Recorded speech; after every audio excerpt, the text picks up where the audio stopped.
La saga del oro negro.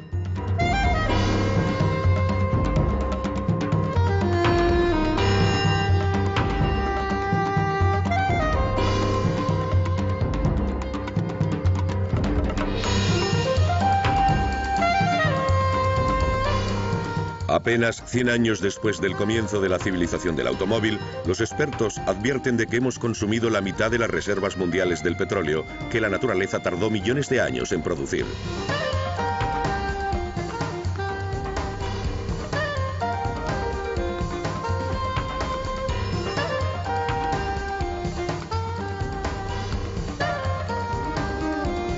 Nacionalismo petrolero.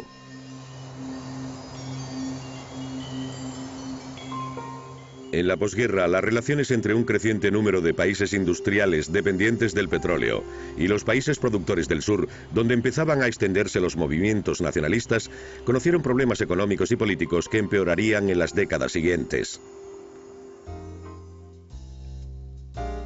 En Estados Unidos, ajeno a la recuperación de posguerra, la sociedad consumista se desarrolló libremente. Como resultado de esta despreocupada prosperidad, el número de vehículos en Norteamérica representaba el 80% del mundo en 1947. Aunque el país seguía siendo el mayor productor, consumidor y exportador de petróleo, algunos analistas comprendieron que las cosas estaban a punto de cambiar.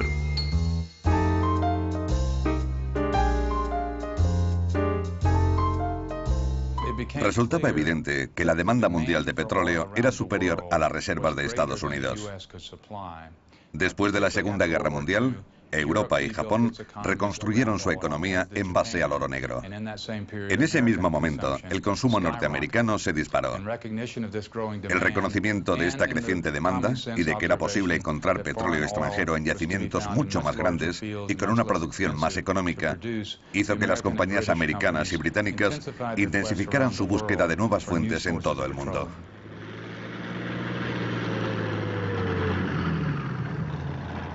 La mancha de petróleo se extiende. En 1945, el Departamento de Estado norteamericano hizo un informe sobre el petróleo y Oriente Medio.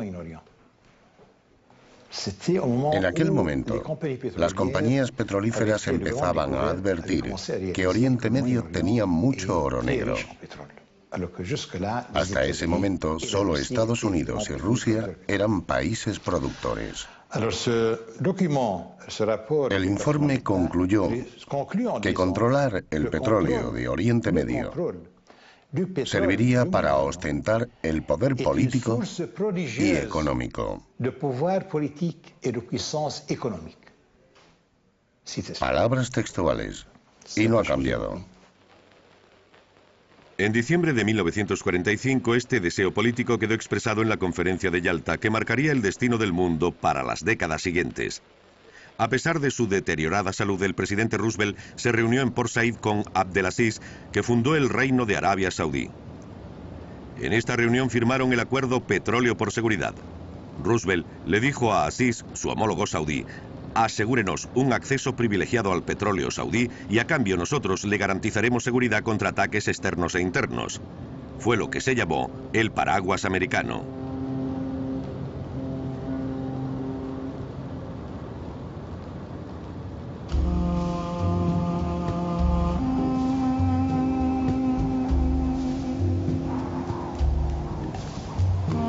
Los antecedentes de una alianza tan paradójica entre uno de los países feudales más arcaicos de la época y la democracia más poderosa y moderna del mundo datan de 20 años antes, cuando Ibn Saud, confiando en la fuerza de las espadas y el Corán, lideró a varias tribus nómadas belicosas y conquistó la Meca para crear el Reino de Arabia Saudí.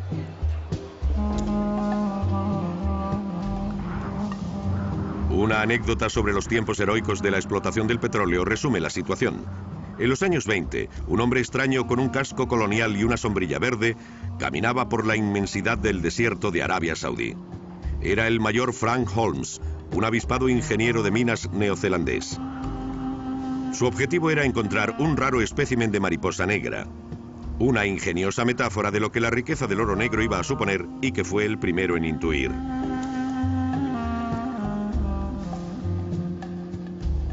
contactó con la Anglo-Persian, compañía anglo-persa, que envió un equipo de geólogos a la zona. Pero como estaban acostumbrados al modelo iraní, no pensaron que el petróleo que buscaban estuviera oculto bajo la arena de las dunas que tenían ante sí. Su informe arrojó resultados negativos. La anglo-persa abandonó el proyecto sin saber que había estado cerca del más preciado tesoro de la historia del petróleo.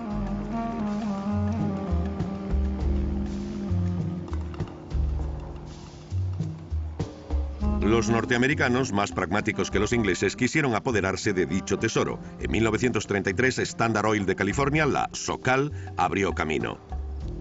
Hizo un trato con el rey Abdelaziz, que le concedió 1 millón de metros cuadrados en la zona oriental de su reino a cambio de 30.000 libras en monedas de oro.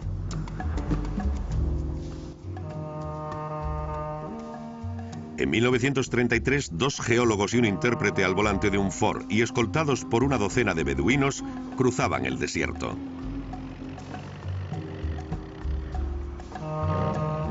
Los primeros años fueron decepcionantes, pero a finales de la década de los 30 se hicieron algunos descubrimientos prometedores celebrados con gran pompa por el rey Abdelaziz.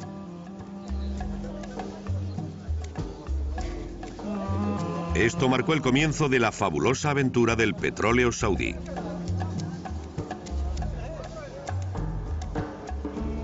Diez años después, a principios de la década de los 50, iba a conocer su primer triunfo en la región de Ghawar, donde se descubrieron varios yacimientos, todos dentro de un mismo campo de 200 kilómetros de longitud. Esta enorme bolsa de petróleo, con una superficie de 2.250 kilómetros cuadrados y que sigue siendo la mayor del mundo, hizo decir a los geólogos que Arabia Saudí flotaba sobre un mar de petróleo. Texaco y SoCal no podían gestionar tal cantidad, por lo que se asociaron con Mobil y Standard Oil de Nueva Jersey, la actual Exxon. Esta asociación dio como resultado la Arabian American Oil Company, la Aramco, un gigantesco consorcio americano. El éxito de esta industria en plena expansión fue una de las razones por las que los representantes del petróleo ignoraron los levantamientos políticos que empezaron a darse en los países productores del sur. En los años 50, cuando el sentimiento nacionalista se extendía por los países de Oriente Medio, la población, liberada recientemente del colonialismo, empezó a tomar conciencia de su situación, y lo hacía tras más de 5 siglos bajo el yugo del Imperio Otomano. Fue una especie de búsqueda de identidad. ¿Quiénes eran? ¿Qué estaban haciendo? Se desarrolló un nacionalismo árabe. Primero estuvo representado por el partido Baath, después por Nasser, y también por fuertes tendencias políticas como el socialismo, el marxismo, el fundamentalismo y últimamente y desgraciadamente el terrorismo. Esta ola nacionalista permitió la aparición de una conciencia nacionalista del petróleo. Estos países se dieron cuenta de que les habían estado tomando el pelo con los llamados acuerdos de concesión firmados por el periodo de entreguerras. Juan Pérez Alfonso, el señor de la guerrilla. Un país no árabe, Venezuela, iba a tener un papel importante en el despertar del nacionalismo petrolero. Junto con México, es uno de los países productores más antiguos de Latinoamérica. En 1910, a pesar de los indios, la naturaleza y el clima, las grandes petroleras angloamericanas como Shell y Standard Oil enviaron a sus prospectores a buscar zonas ricas en oro negro.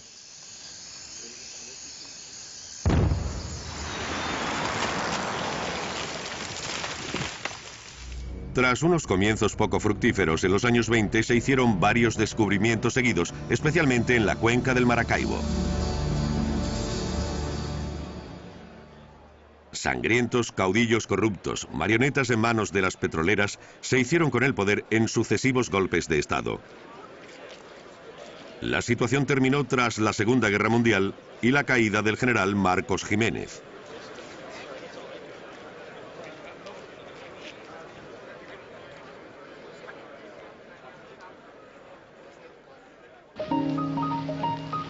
Durante este periodo, las grandes petroleras extendieron sus actividades en Venezuela, que se convirtió en el primer país exportador de crudo a Estados Unidos.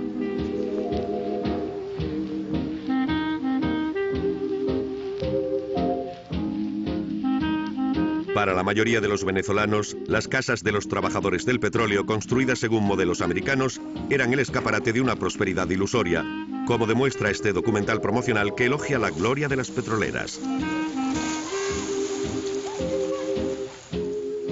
Eran como oasis en un país asolado por la pobreza. El del petróleo era dinero fácil, pero solo se beneficiaban unos cuantos líderes insensibles a la justicia social. En lo sucesivo provocó que descendieran cosechas y exportaciones en general. A principios de los años 30 hubo una migración en masa de las zonas agrarias, cuyas consecuencias siguen afectando hoy a los venezolanos. En 1947 Venezuela aprobó su democracia y surgió un hombre extraordinario, Juan Pablo Pérez Alfonso. Era amigo y compañero del nuevo presidente de la República, Rómulo Betancourt, un político progresista que nombró a Alfonso ministro de Energía.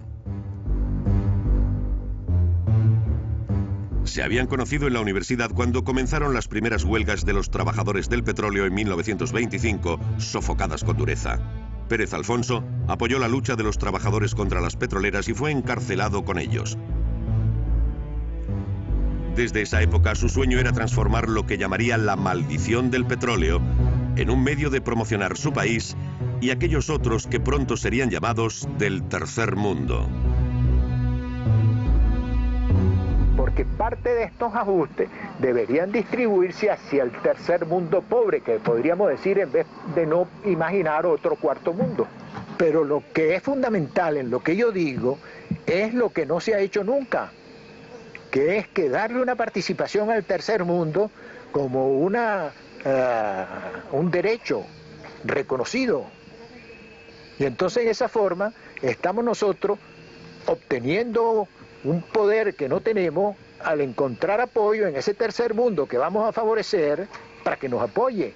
Y al mismo tiempo también indirectamente nos introducimos en la economía de los países desarrollados, porque ellos van a ver sus pequeñas y medianas industrias que no hacen comercio con los países petroleros, que se les abren nuevos mercados en los países del tercer mundo. Con este tipo de discursos, Pérez Alfonso pronto se convirtió en la bestia negra de las petroleras, que le apodaron el señor de la guerrilla. En 1948, un año después de convertirse en ministro de Industria, Pérez Alfonso consiguió su primera victoria al cuestionar los antiguos acuerdos de concesión impuestos por las petroleras y según los cuales el Estado solo recibía el 10% de los beneficios.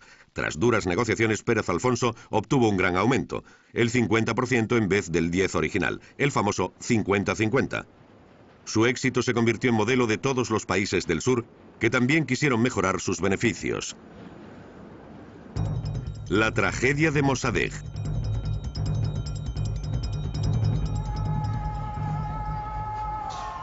En 1951, Irán siguió el ejemplo de Venezuela.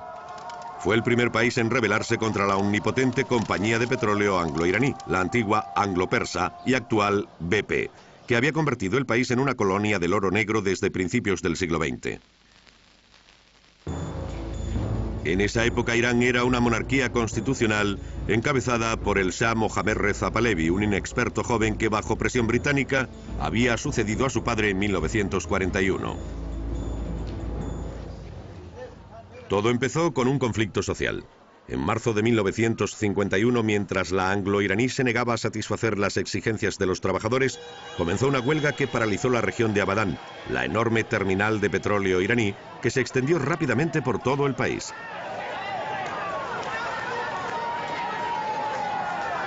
La élite nacionalista iraní, sin equivalente en ningún país vecino de Oriente Medio, aprovechó esta oportunidad para hacerse oír. Estaba liderada por un carismático miembro de la oposición, el doctor Mossadegh. Había ejercido la medicina y su oratoria era bien conocida entre sus colegas de la Asamblea Nacional. El gobierno se vio obligado a dimitir en medio de este periodo de agitación e inflexibilidad de las petroleras hacia las exigencias de los trabajadores. El 26 de abril de 1951, el Parlamento pidió al doctor Mossadegh que formara un nuevo gobierno. En la cresta de su popularidad, Mossadegh presentó un proyecto de ley a los miembros del Parlamento que autorizaría la inmediata nacionalización de la anglo-iraní. Se aprobó 3 días después, el 29 de abril de 1951. Mossadegh declaró: el objetivo de esta nacionalización es llevar felicidad y prosperidad a nuestro pueblo y asegurar la paz en el mundo. La noticia cayó como una bomba en la prensa internacional. Las cancillerías de Occidente y la plana mayor de las petroleras se mostraban indignadas. ¿Se habría vuelto tan loco Mossadegh para atacar los intereses de la sacrosanta anglo-iraní? La anglo-iraní operaba en el suroeste de Irán y había establecido una gran presencia en la zona. Había convertido a Abadán en una ciudad con todas las instalaciones necesarias, pero estaba dirigida principalmente por expatriados británicos. Había mucha mano de obra iraní, dirigida por grupos más pequeños de expatriados británicos. Daba la impresión de que era un estado dentro de otro estado o de una presencia imperial en Irán. En mayo de 1951, el nacionalismo se hizo efectivo con la creación de la Compañía de Petróleo Nacional Iraní, la NIOC. Gran Bretaña dio los pasos necesarios para que el gobierno iraní reconsiderara su decisión. Mossadegh permaneció inflexible. Y lo que es más, con el respaldo de la población y de Rusia, continuó provocando, como cuando detuvo y expulsó a ejecutivos británicos.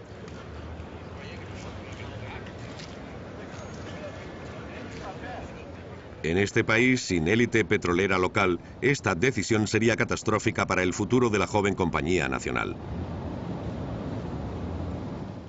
Para intentar encontrar solución a la crisis, los ingleses llevaron el asunto al Tribunal Internacional de Justicia de La Haya.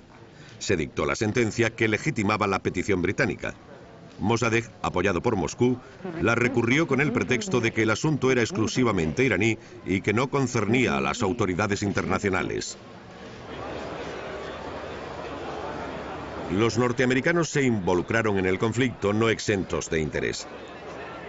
Enviaron una delegación encabezada por Averell Harriman y Walter Levy, el famoso experto en petróleo. Llegaron a Teherán con la misión oficial de alcanzar un compromiso entre Londres y Teherán. Mossadegh volvió a negarse. Mossadegh era una persona muy compleja. Una de las dificultades que debió encontrar la gente que negoció con él fue que era muy sincero en su profundo sentimiento antibritánico y antiimperialista. Eso le dificultó mucho las cosas para llegar a un acuerdo con los británicos sobre la nacionalización de la anglo-iraní. Porque una vez que hubiera llegado a un acuerdo, cosa que implicaría un elemento de compromiso, sería como hacer un acuerdo con el enemigo.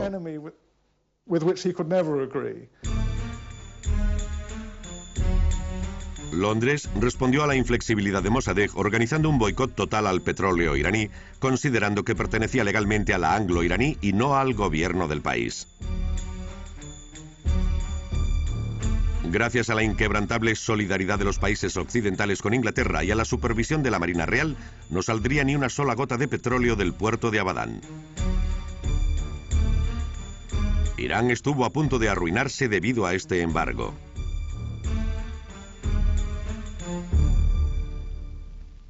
Mossadegh, que quería solucionar aquella crisis económica sin precedentes, pidió ayuda a los americanos. Sin embargo, se negó a escuchar su consejo de mostrar moderación. Su vida política sería corta. En Teherán se benefició del apoyo del pueblo, pero sus seguidores tenían cada vez más conflictos con los partidarios del Shah, que quería negociar el fin del embargo tan rápido como fuera posible. En julio y agosto de 1953, las cosas tomaron otro cariz. Mossadegh organizó un referéndum para tener plenos poderes. Lo ganó sin dificultad, pero el Shah disolvió la Asamblea Nacional, destituyó a Mossadegh y partió hacia Italia a toda prisa. El país estaba en bancarrota y al borde de una guerra civil. El mejor momento para un golpe de Estado liderado por el general Zahedi, compañero del Shah, apoyado por el servicio secreto inglés y la CIA. En aquel momento, Norteamérica tenía la misión de contener el comunismo a nivel internacional. Existía la preocupación de que la desestabilización de Irán hiciera que el comunismo se extendiera y fuera aceptado en Irán más de lo que ya estaba. La prioridad estratégica era lograr la estabilidad del país. Con el tiempo, Norteamérica se dio cuenta de que Mossadegh no sería capaz de estabilizar Irán, de que la situación era insostenible. Quizá eso les influyó a la hora de apoyar el golpe que derrocaría a Mossadegh y le llevaría a dejar el poder. La posición americana fue crucial, influyente, poderosa y decisiva en el modo en que se trató el conflicto. Mossadegh fue depuesto y se le impuso arresto domiciliario. Se restauró el orden y el Shah regresó de su corto exilio gracias a los americanos. Aprovecharon su posición dominante para reorganizar el sector petrolero.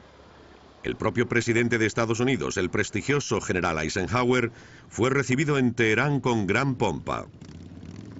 Tomó la iniciativa de celebrar una conferencia internacional que en diciembre de 1953 llevó a la creación de un consorcio controlado por las petroleras angloamericanas, pero en el que la compañía francesa de petróleo participaba modestamente. El sector del petróleo iraní conoció un gran desarrollo en los años siguientes. El antiguo dominio inglés había terminado. Desde entonces y hasta la caída del Shah en 1979, Irán estaría en manos de los norteamericanos. La cuestión del Canal de Suez. 3 años después del infructuoso intento de Mossadegh, Gamal Abdel Nasser, un oficial egipcio de 35 años, asumió el reto y usó el petróleo como arma contra los países occidentales. Aunque Egipto era un modesto productor de oro negro, tenía una poderosa ventaja estratégica: el Canal de Suez, la principal vía de transporte del crudo de Oriente hacia Europa.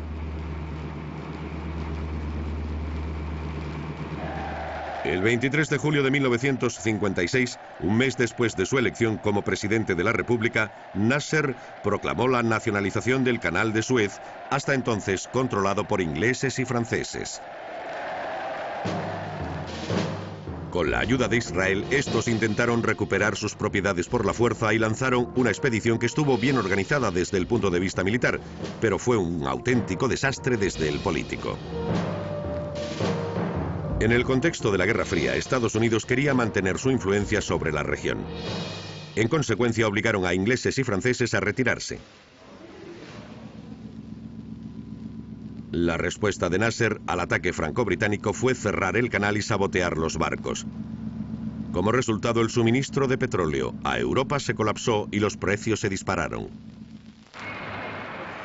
En 1956, 10 años después del final de la guerra, se volvió a producir el racionamiento de petróleo en Francia, renaciendo antiguas pesadillas en la mente de los conductores. La nacionalización del Canal de Suez fue un momento decisivo en la lucha de los nacionalistas árabes por el control de su petróleo. Que la nacionalización fuera un éxito hizo desaparecer la sensación de fracaso de los países árabes y petroleros en general desde la caída de Mossadegh y su fracaso a la hora de nacionalizar el petróleo en Irán. Se dieron cuenta de que era posible Se dieron cuenta de que las cosas no se detenían después de Mossadegh y que podían luchar contra las grandes potencias del planeta y los grandes grupos económicos de Occidente.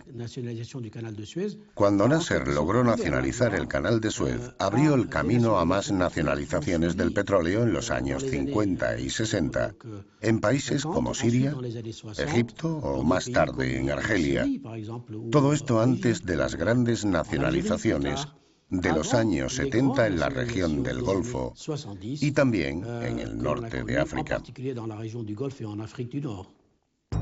Europa se enfrenta a las grandes petroleras.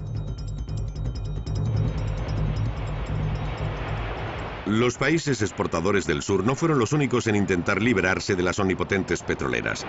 Europa, que había confiado en ellas para su abastecimiento, intentaba conseguir su independencia energética.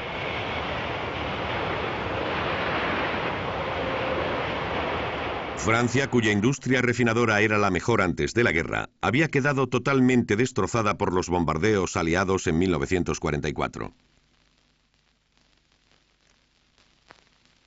El gobierno provisional del general de Gaulle y los siguientes que tuvieron que enfrentarse a esta situación restauraron y actualizaron la política petrolera de los años 20.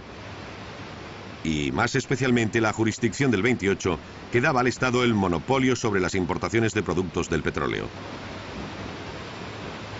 Como dijo un senador, levántense contra los omnipotentes consorcios extranjeros. Las petroleras que operaban en Francia son las actuales BP o Esso. Estaban muy bien representadas, tenían una buena red de distribución y, sobre todo, eran un grupo de presión. Ejercían una enorme presión, por lo que Francia necesitaba homólogos con poder para no ser engullida por esas petroleras, cuya reputación no fue muy buena en el periodo de entreguerras y empeoró después. Tras la guerra se tomaron medidas para luchar contra el grupo de presión angloamericano. La antigua compañía francesa antepasada de la Elf Aquitania vio crecer su capital y la reconstrucción de la refinería se convirtió en un deber nacional. La política del petróleo francesa era original porque era liberal y estatal al mismo tiempo. Esas dos tendencias la hacían coherente.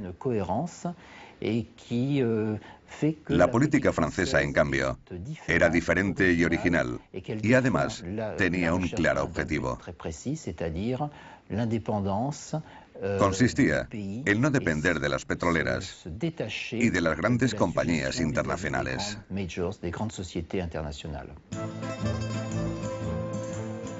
En la década posterior a la guerra, Italia experimentó una fuerte expansión económica gracias a una potente industria del automóvil y al establecimiento de una industria petrolera estatal.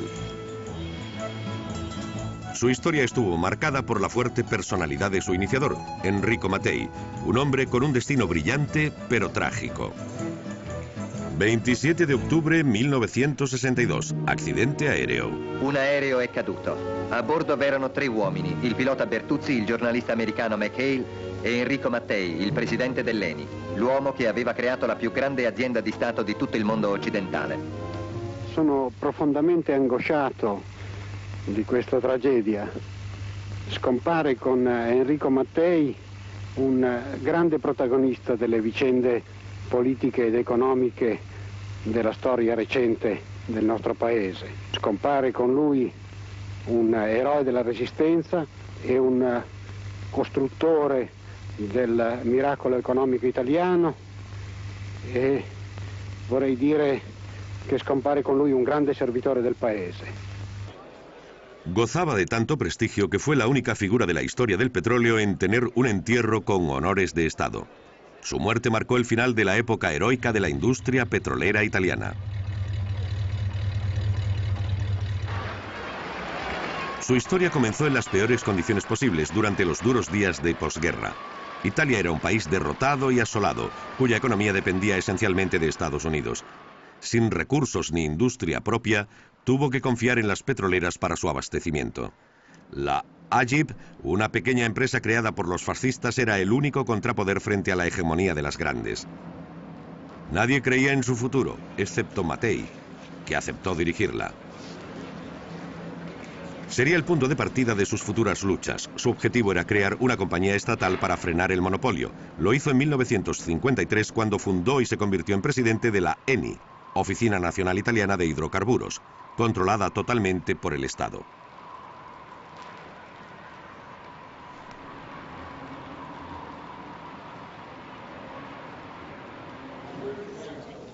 En cuanto asumió su cargo, pudo demostrar cuáles eran sus planes. Decidió nacionalizar un depósito de gas del norte del país. Estados Unidos vio el peligro de la situación, por lo que intentó oponerse a través de su embajadora Lucy Booth, basándose en la libre competencia. Pero todo fue en vano. Mattei, aprovechando su influencia dentro de la democracia cristiana y su prestigio como antifascista, hizo que se aprobara una ley que impedía que Italia cayera en manos de las grandes compañías angloamericanas. A partir de ese momento tuvo libertad de acción para dar rienda suelta a sus ambiciones. Durante los años siguientes envió a sus equipos a buscar nuevos yacimientos en los países del sur para que Italia tuviera un suministro independiente. Era un humanista cristiano que permaneció fiel a sus modestos orígenes, y sus compromisos con los países del tercer mundo estaban basados en el respeto y la ayuda. Fue el caso de Nigeria y Egipto. En 1955 ofreció un contrato de asociación a la Compañía Nacional Egipcia, mucho más ventajoso que los antiguos de concesión impuestos por las grandes petroleras. 2 años después adoptó la misma estrategia en Irán, lo que provocó la furia norteamericana, ya que ellos habían impuesto su ley en la región desde la caída de Mossadegh. El embajador americano llegó a aconsejar al Shah de Irán que no aceptara ese tipo de acuerdo. Aunque el Shah estaba muy agradecido a su benefactor, no pudo soportar tal interferencia en un asunto nacional y abrió la puerta de Irán a la ENI. En 1960, Mattei dio un paso hacia la independencia energética, iniciando una serie de negociaciones para comprar crudo y gas a los rusos a través de Alexei Kosygin, viceprimer ministro del gobierno de Khrushchev. En aquel momento la URSS volvía a ser un gran país productor, proporcionando el 15% de la producción mundial. Los rusos, satisfechos por entrar en el mercado occidental, propusieron ventajosos contratos a la ENI. En plena Guerra Fría, los norteamericanos lo recibieron como una bofetada. Para ellos, Mattei era un traidor que había vendido al mundo libre tratando con comunistas y, lo que es más, había entrado en sucia competencia con las grandes petroleras, ya que compraba producto crudo y no refinado, como era la norma hasta entonces. Sin embargo, para Mattei representaba el medio para hacer realidad su gran sueño: dar una industria petroquímica a la ENI y a Italia, con un personal técnico de la mayor cualificación en Europa. Tardó menos de 10 años en lograr el milagro italiano. Recreando la lucha de David contra Goliat, Mattei sentó las bases del profundo cambio que experimentaría el mundo del petróleo a partir de los años 60. El comienzo de la OPEP.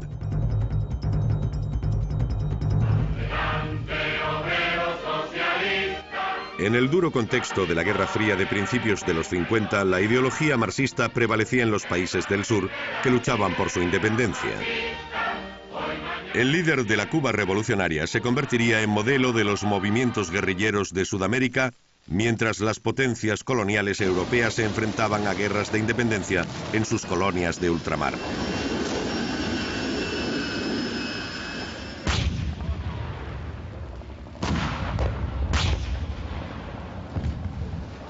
Los líderes de 24 países africanos y asiáticos, países no alineados, como se les llamaba, se reunieron en la conferencia de Bandung en 1955. Allí cristalizó su deseo político de autodeterminación y el sueño de financiar su propia economía. En medio de un explosivo contexto internacional, Shell y British Petroleum, seguidas rápidamente por otras petroleras, decidieron unilateralmente reducir el ya bajo precio de compra del crudo en un 9% debido a la superproducción. Esta decisión provocó la ira de los países productores del sur, ya que el petróleo era su principal fuente de riqueza. Dos hombres liderarían la lucha que poco a poco minaría el poder de las grandes petroleras. Pérez Alfonso, ministro de Energía venezolano, bien considerado por los líderes del petróleo de los países árabes, y su homólogo saudí, Abdalá Tariki, nacionalista radical, al que los norteamericanos llamaban el jeque rojo. Tariki y Pérez Alfonso se pusieron de acuerdo en negarse a bajar el precio del petróleo. A la inversa, los beneficios de los países productores tenían que aumentar porque eran injustamente bajos. Una vez que quedó claro el objetivo, en el primer Congreso Árabe de El Cairo, al que Pérez Alfonso se autoinvitó, a pesar de no ser árabe, se lanzó un mensaje. Durante ese congreso y fuera de él, se hicieron reuniones secretas. ¿Por qué secretas? Porque en esa época estos países tenían miedo de los países occidentales y de la presión de las empresas petroleras que habían enviado representantes al Congreso para supervisar las reuniones entre los diferentes estados. Estos dos hombres organizaron reuniones secretas a las que también asistieron iraquíes y cubaitíes. Allí decidieron firmar el Pacto de Mahdi, llamado así por el lugar donde se firmó, un enclave turístico de Egipto.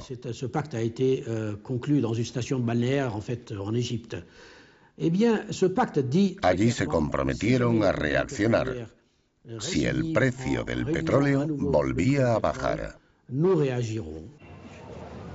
Las grandes compañías no se tomaron en serio estas advertencias. El 10 de septiembre de 1960, un año después de la reunión secreta de Mahdi, los representantes de los países que firmaron el pacto, Arabia Saudí, Irak, Irán, Kuwait y Venezuela, se volvieron a reunir en Bagdad.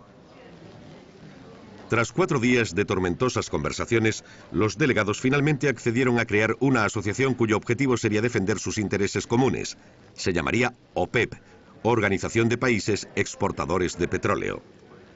La principal tarea de los países miembros sería, y sigue siendo, decidir un precio de venta común para su petróleo.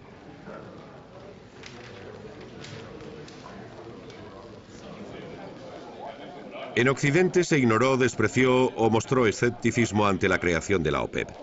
El Washington Post escribió que la OPEP era un conglomerado belicoso de emiratos, cancilleres y repúblicas bananeras.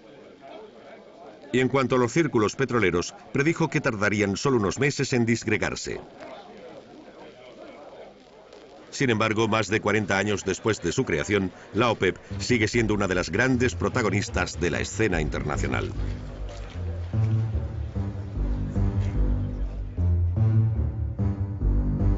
Durante los años 60 y 70, a los 5 países fundadores, Venezuela, Arabia Saudí, Irán, Irak y Kuwait, se unieron otros 6, Qatar, Libia, Indonesia, Abu Dhabi, Argelia y Túnez. Los 11 dominaban el mercado.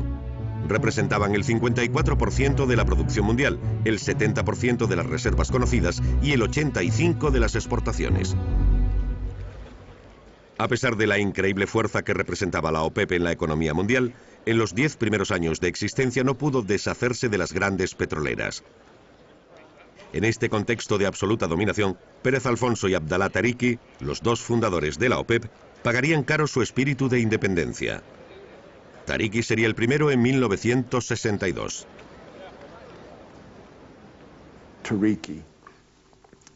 Tariki era un radical y tenía fama de antiamericano, porque quería conseguir una mayor proporción del valor económico del petróleo para su país. No sabemos qué papel tuvo en que le despidieran, pero terminaron cesándole.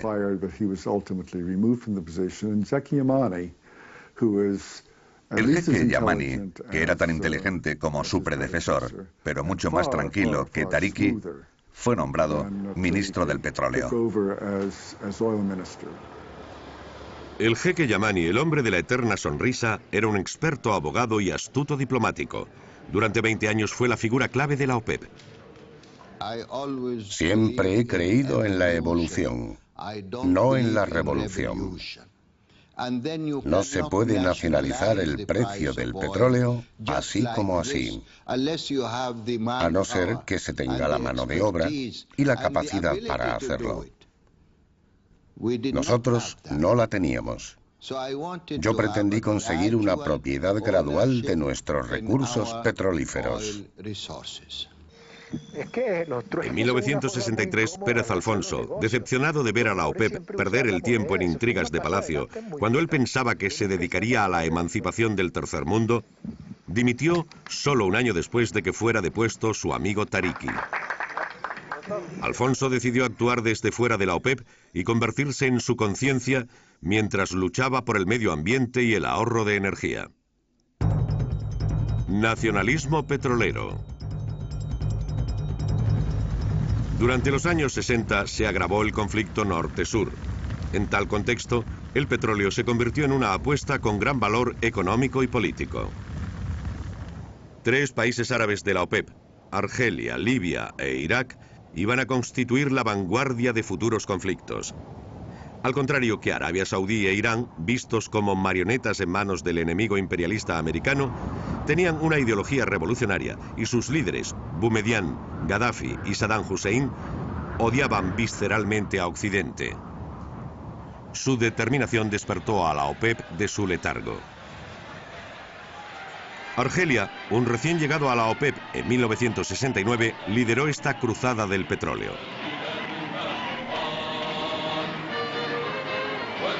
Contrariamente a otros países de la OPEP, Argelia había conseguido su independencia por la fuerza de las armas en 1962, tras una dura guerra de 7 años contra Francia. Para este país recién liberado, su fervor revolucionario era un valor en alza, que Argelia decidió dedicar al petróleo sahariano, su mayor riqueza.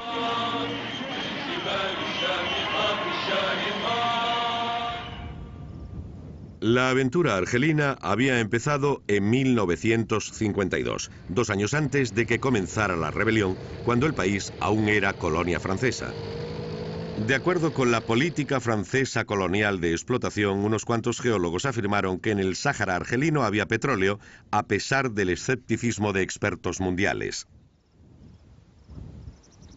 Era una apuesta arriesgada, ya que las condiciones meteorológicas eran extremas y la zona, más grande que Francia, estaba desierta y carecía de infraestructuras e instalaciones adecuadas. Tras 4 años de infructuosas perforaciones, el 16 de junio de 1956, el esfuerzo dio sus frutos. Surgió petróleo de una perforación a 3.000 metros de profundidad en Hassi Messaoud. La bolsa de gas de Hassi R'Mel fue descubierta poco tiempo después. Con estos 2 gigantescos yacimientos, Francia se unía a los países productores. La prensa celebró esta explotación y una repentina fiebre del oro se extendió entre la población francesa. Incluso el general de Gaulle llamó la atención haciendo una visita al yacimiento de Hassi Messaoud. En 1960, mientras el conflicto argelino quedaba empantanado, el Sáhara empezaba a suministrar petróleo y gas a Francia.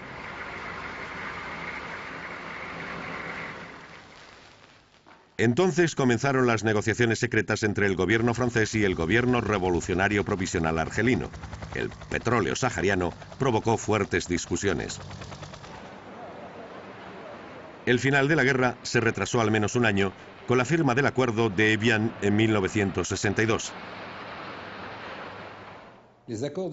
El acuerdo de Evian fue un compromiso entre ambas posiciones.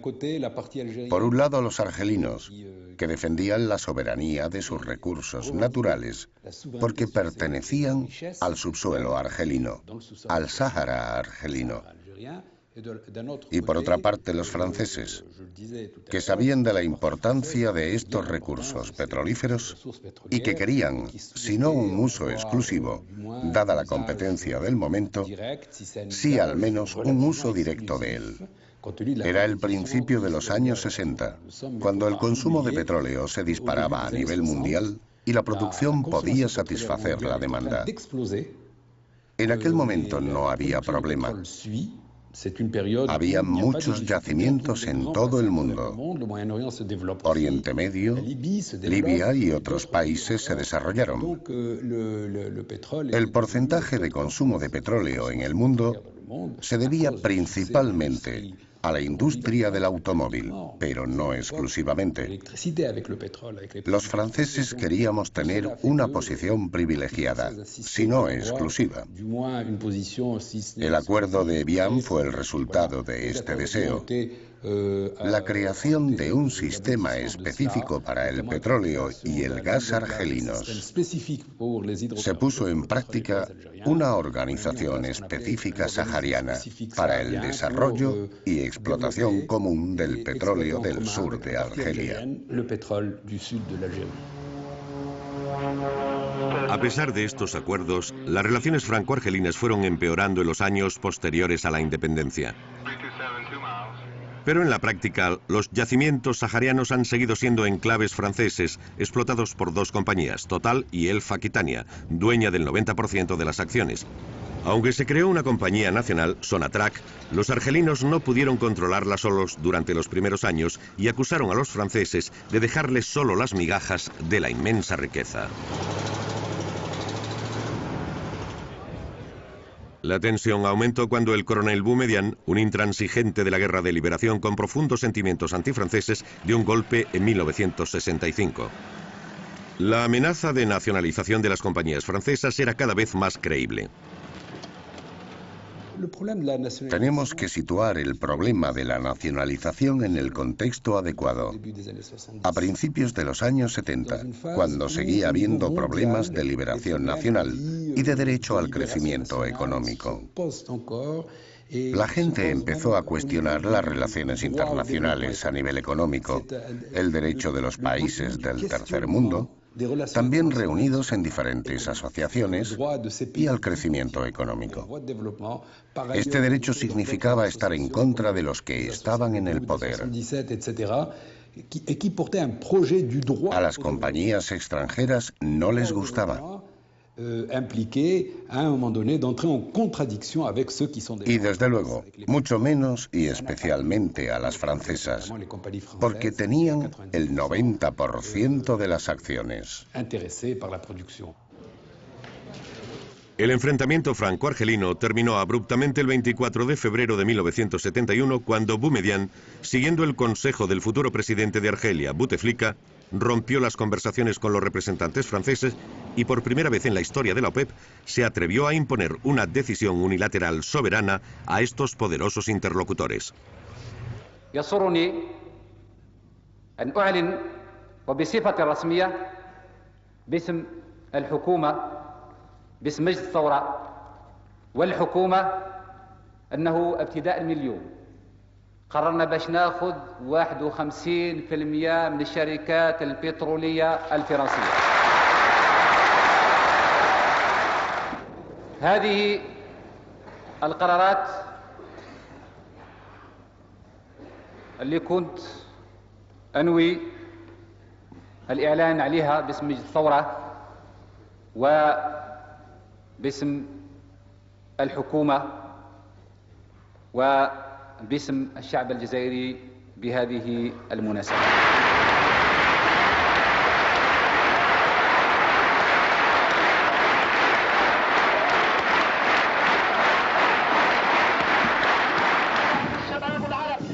El joven presidente Gaddafi, vecino libio de Boumedienne, también era coronel y revolucionario de la línea dura. Fue el primero en verse afectado por la agitación argelina. Solo tenía 31 años cuando tomó el poder tras derrocar al rey Idris con un golpe militar 3 años antes, en septiembre de 1969.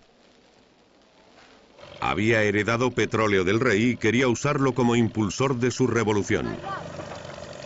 Solo necesitaba tener a las compañías americanas independientes bajo control. Se habían estado aprovechando de la arcaica realeza que había controlado el país los últimos 10 años. Llevaban desde los años 50 en el país, desde el principio de la explotación petrolífera, y en 1962 Libia se unió a la OPEP y se convirtió rápidamente en uno de sus mayores productores. En aquel momento el Reino Libio era un paraíso petrolífero de las compañías independientes americanas, tanto que el asesor de petróleo del presidente Nixon había dicho: se puede confiar en el régimen del rey Idris porque está corrupto.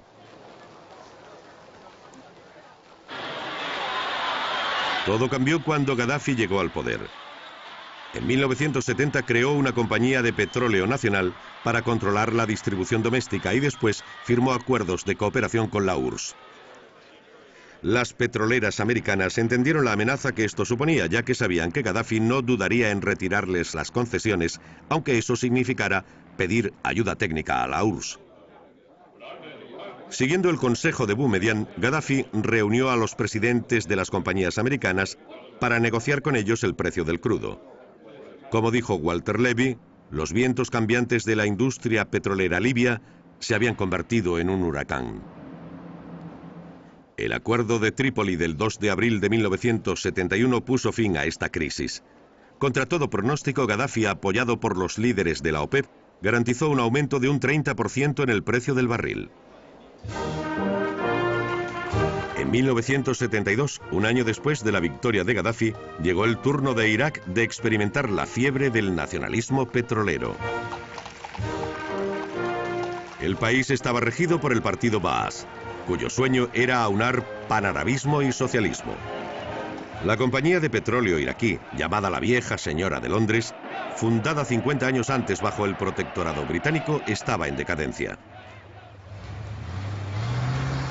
Había sufrido una derrota cuando el general Qasim estableció una república, terminando así con la monarquía instaurada por los ingleses.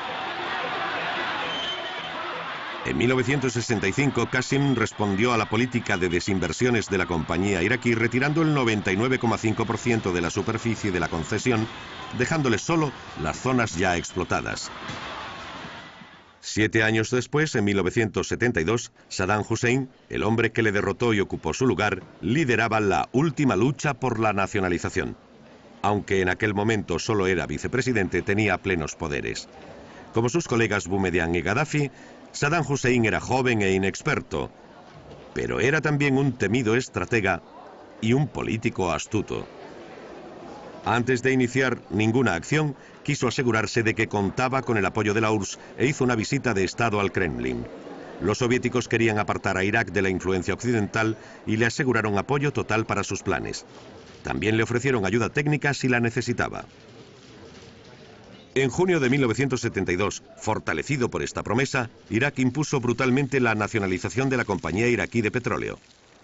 Los magnates ingleses y americanos tuvieron que irse y fueron sustituidos por técnicos soviéticos. En apenas 16 meses, 3 miembros de la OPEP habían logrado debilitar el poder de las grandes petroleras, controlando una parte al menos de su producción. Esta victoria fue más terrible aún para los países industrializados, ya que cada vez dependían más de la OPEP. En este contexto, todas las regiones petrolíferas eran un polvorín.